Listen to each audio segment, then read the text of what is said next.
Hi అండి, అందరికీ good morning. మరి మా జేఎస్ఆర్ ఛానల్ చూస్తున్నటువంటి మీ అందరికీ మరొక్కసారి కృతజ్ఞతలతో స్కూళ్ళు స్టార్ట్ అయ్యాయి. పిల్లలేమో ఎక్కువ ఈ టిఫిన్లు అవి ఎక్కువ తినరు అనమాట.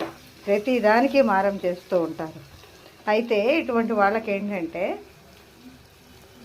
క్యారెట్ అనమాట అండి. క్యారెట్ నేనైతే చిన్న చిన్న ముక్కల కింద కనిపించకుండా తరిగి వేశాను. మీరు ఏం చేస్తారంటే తురిమి కూడా వేసుకోవచ్చు పిల్లలకి.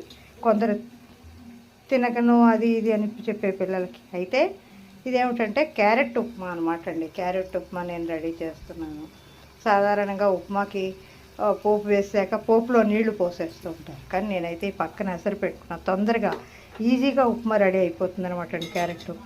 ఈ మరిగినటువంటి నీళ్లు మనం ఉప్మా పోపు మీ అందరికీ తెలుస్తున్నదే.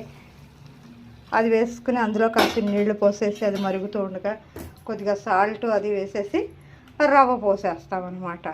ఇది మీ అందరికీ తెలిసిందే. కానీ క్యారెట్ ఉప్మా అని చెప్తే పిల్లలకి ఎక్కువ ఇష్టంగా కొందరు క్యారెట్ అంటే లైక్ చేసేవాళ్ళు ఉంటారు. ఒకవేళ తినని వాళ్ళు ఉంటే క్యారెట్ తురిమి వేసుకోవచ్చు. ఈజీగా క్యారెట్ ఉప్మా రెడీ ఫ్రెండ్స్.